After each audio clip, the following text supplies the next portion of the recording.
Hello and welcome to Crest in Patterson, Washington. This is our fourth Facebook Live. We're here with Laura Sorge, a red winemaker. My name is Juan Muñoz-Oca. We make most of the wines at Crest, and we're here in the red cellar to share a little bit of the excitement that goes on during harvest. We are live, so keep sending us your questions, so we're going to answer them as they come in. Also, because we're live and it's 11 o'clock on the West Coast, the cellar is almost empty. It's normally very busy in the cellar, especially this time of the year, but now everybody's having lunch. We're going to try to walk you through what makes a red wine unique and what happens during harvest and what are Laura's tools during harvest to make the greatest wines in the state of Washington. So we're going to start with what happened with the grapes. Earlier this year, if you follow our Facebook Live with Chris West, our cellar master, and Guy Barnes, our white winemaker, you know that the white wines, we press the skins away from the juice and we ferment only juice. On the red side of the business, all the grapes go into the tank. Skins, seeds, and juice go into a tank, like the tanks that are behind us. And a couple days into fermentation, the skins just float to the top of the tank. The skins have all the good stuff, right? Color, flavor, aromas. And all so the good things come from the skins, absolutely. making red wine then becomes, here at the winery, like brewing tea or coffee at home, where all the good stuff is on the tea or the coffee. And so what Laura does is she manages the extraction from the skins and seeds by using pump overs. So we told you how the skins float to the top of the tank. And right behind us, we have a pump over going right now. So what we do is we take wine from the bottom of the tank and pump it over the top. And Laura has decided to use this open pump over technique, which gets the wine a fair amount of air as it splashes down into the sump, and then we pump it over to the top and then irrigates the cap that has formed up on top of the tank. Now, Laura, if you want to tell us a little bit about why you have decided to use open pump overs and what kind of management do you do, how many times a day you do a pump over, would be great. Yeah, the aeration is a key factor in producing red wines. And we like this open pump over because it really oxygenates the wine to its maximum potential. And what this does is it aids in the extraction of the color and the tannins and really gives these wines beautiful bodies. We do this pump over process twice a day. On these particular tanks, we go for about 15 minutes. They're 25-ton fermenters. So that gives us a good, complete tank turnover in that 15 minutes. So all of the juice in that tank will have come out, splashed in the sump, and have been pumped back over at least one time during that 15 minutes. And I know that our friends on Facebook cannot smell, but the cellar smells so great, especially when we have all this wine flowing up and down. So let's say this particular grape came in on the 22nd. It's today the 26th. How long do you normally keep your wines on the skins before you drain and get them away from the skins? It's always a matter of taste and timing, and also due to the stylistic components how we're trying to make this wine. But in general, they're about 6 to 10 days on the skins before we'll go ahead and drain the juice away from the skins. I love it. So let's go, we're going to go behind us and taste some wine so we can maybe discuss how we do our the decision making on when to take a wine away from the skins and when to leave it on the skins and when to press and whatnot. So this is Cabernet from Cold Creek Vineyard in the Columbia Valley. This wine was crushed the 19th of October. So it's been now on the skins for about 7 days. It's about 5 bricks. And would you walk us through your decision making when faced with a wine like this that might probably come off the skins, let's say tomorrow? Right. This is a wine that it comes from a vineyard that is known for its big tannins. So we have to be really careful as we taste on a daily basis when we're going to drain this tank.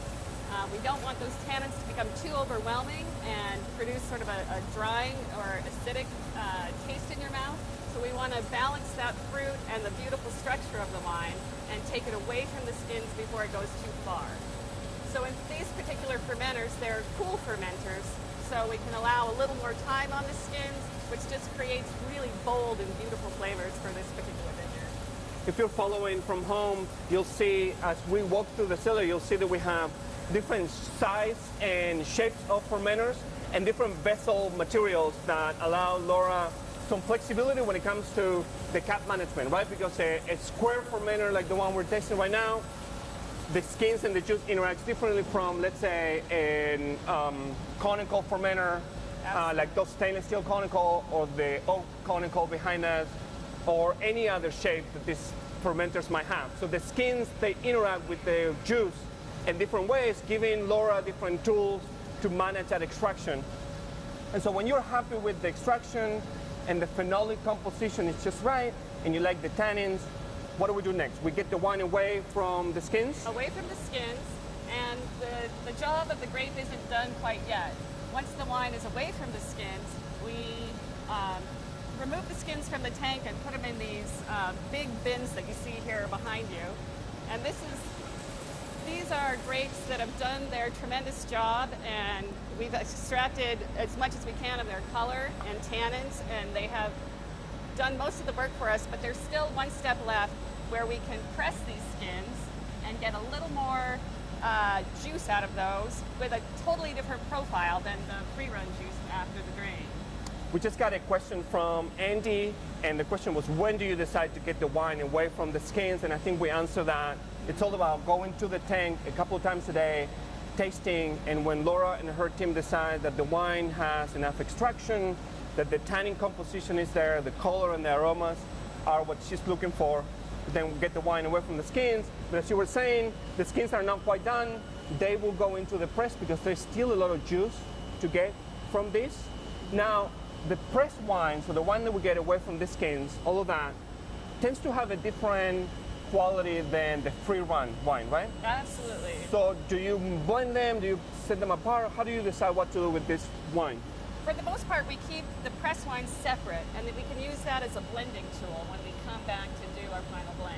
And that can dictate a new style element to the wine. It can be bolder, a little bit bigger, or we can put less of the pressed wine in there and just go for the pure fruit and the beautiful vineyard expression as it existed in tank. So these bins, they are full of not only skins, but also some of these berries never crack open. So there's a lot of wine in here. So this will send, we'll send this to the press, and then the press gently will get every drop of wine away from the skins and away from some of these berries that are still intact, like this guy right here.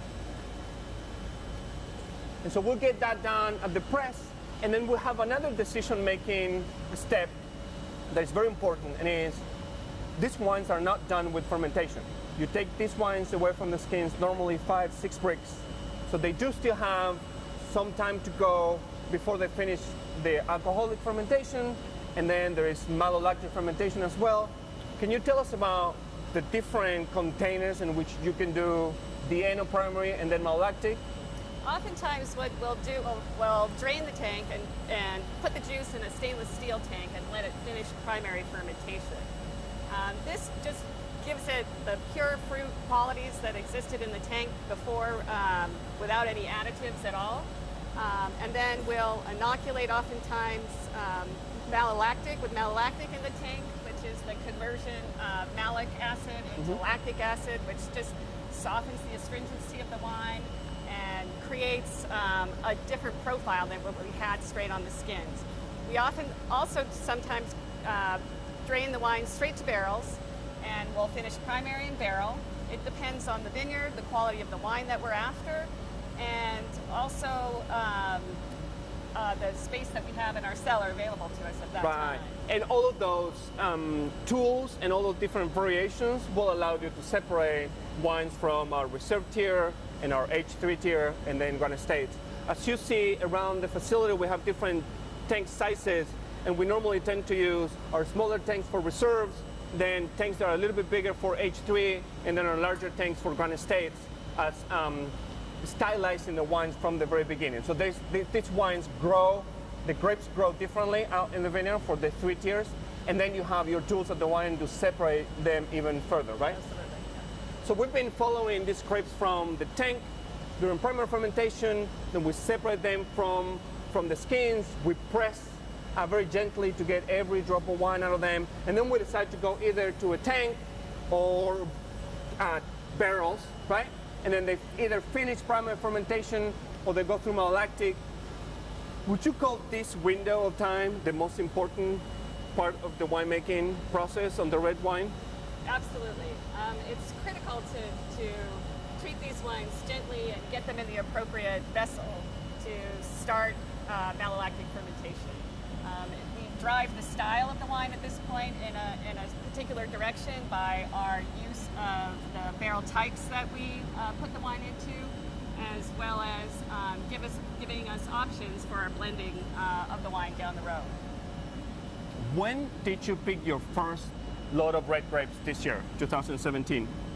Our first load of grapes came in a little bit later than usual in previous harvests. It came in about, I think it was September 15th, I believe, was the first load. And now you are hoping to crush all the way until the first week of November, is that right? Yes, then we should be completed with all of our Cabernet by that first week of November. And the red winemaking process in Washington State is very neat because we get Merlot that ripens early, and so we get all the Merlot in early September, and then Syrah ripens, and we get some Syrah mixed with Merlot towards the end of September, and then Cabernet starts to ripen at the beginning of October. So it's pretty neat how we get the Merlots, and then the Syrahs, and then the Cabernets, and the sprinkle among these varieties. We get some early ripeners as like Grenache maybe, and then some late ripeners like Cabernet Franc and Malbec that are now coming into the winery. It's very exciting time to be around a red cellar, especially the end of October and the first week of November.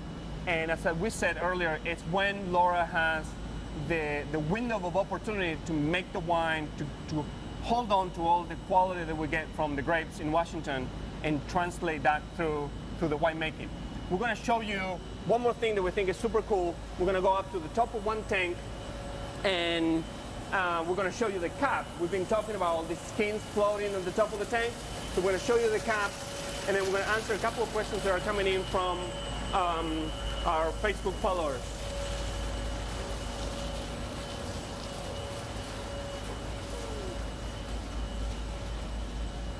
So we tasted this wine down below. It's Cabernet, again, from Cold Creek, and we feel like we're going to probably get it away from the skins at some point in the next 24 hours. Yep. So the skins will go out to the press. We'll gently separate all the juice that we get from it, and most likely we'll go to oak.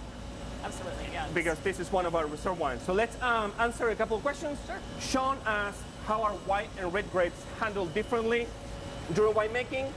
And I think we talked briefly about this, but white grapes go into a press as soon as they're harvested, and we separate the juice from the skins. And just clear juice comes into the winery. We either put it in oak for, let's say, barrel fermented Chardonnay, or we put it in a stainless steel for, let's say, an aromatic white like Riesling. And then we pitch the yeast, and then we let fermentation take over. Fermentation is fairly cold. We'll call it maybe 55 degrees. So we'll go maybe 1 degree bricks a day, right? So we harvest these grapes at 23.5 bricks. It will take us 24 days to be done with fermentation. On the red side, the entire grape goes into the tank, right? So skins and seeds go into the tank, and Laura ferments much hotter. We get these things at maybe 85, 86 degrees. Yeah. And we run maybe 3-4 bricks a day, and our fermentation on the skins is about 6-7 days, and then away from the skins another 3 or 4 days. Those are mainly the difference between red and white. Remember, all the good stuff, color, aromas, and flavors are on the skins, and Laura is actively managing that extraction using pump overs or punch downs or rack and return, etc. Let's move on to another one. Anna is asking us, when do you decide to start bottling? Which is a really good question. We talked about what happens here during fermentation. Laura puts these wines, and then depending on the tier, our aging goes from 12 months to 26 months, right? Yeah. So let's say it's a year or a little bit over a year for Garden States. It's about 18 months for H3, and it's about 26 months for Reserve. Laura, you want to tell us a little bit of how you build these wines right now as you manage the extraction, how you build them to support that extended aging for reserves or the short aging for Grand States? Yeah, as we tasted this wine down below, we were talking about what a big structure it has and some large tannins. And that does take some time to soften. And the barrel aging process is what really facilitates that. The selection of oak that we choose, the amount of rack and returns that we do, which does the same thing as what we were seeing down there in the pump over, adding a little bit of oxygen to the wine, facilitating that polymerization of tannins. So all those phenolic compounds and tannins start smoothing out and softening the wine. So again, it's really a tasting, driven by tasting that when we decide we want to blend the wines. We do need to get wines to market on time, but we like to have the driver of all of this winemaking really driven by our taste. So Madeleine also sent a question, which it's right on the money. She asked, how do you decide which barrel kind you use? And Laura was talking about the tannin extraction of these wines that are mostly driven by the vineyard side, and then of course herb extraction management.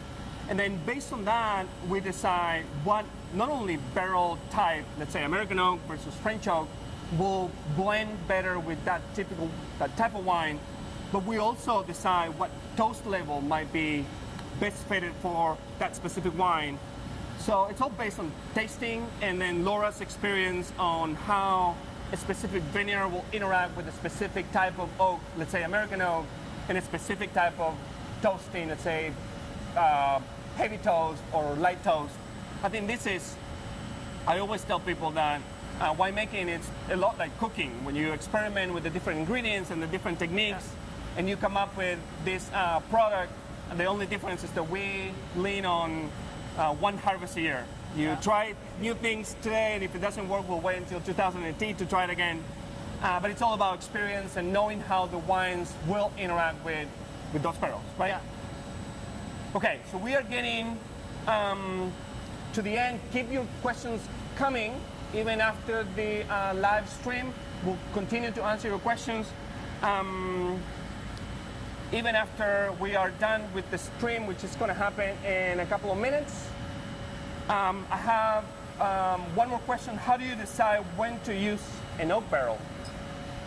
And I think that's over the years we have decided to set a winemaking philosophy for Grand Estates, H3, and Reserve, and we build those wines here in the cellar, knowing that they will get a certain amount of oak to help those tannins soften through the aging. And so over the years we have decided that these tiers go to different type of oak, different amount of new versus used oak, and that helps us separate these tiers. And it helps not only when it comes to stylizing the wines, but also helps when it comes to the price point of Grand Estates versus the price point of our Reserve. Let's say Grand Estates, it's a wine that hovers around $10 a bottle, and we're mindful of that. And then our reserves are $45, and so that gives us a fair amount of flexibility when it comes to how to use that budget, if you will, to buy some new French oak or new American. The difference between prices is tremendous, but also the difference in how those wines represent themselves after the aging is also different. So we use them to stylize our wines, to separate the tiers, and as another tool for us to maybe try to truly represent what grapes are in Washington through our winemaking. And that's what helps our wines really over-deliver for the price point. I mean, the use of our barrel regime, even on a more moderately priced bottle of wine, really shows through in the quality. So we are delighted that you spent your last 20 minutes with us in the Red Cellar at Columbia Crest in Patterson.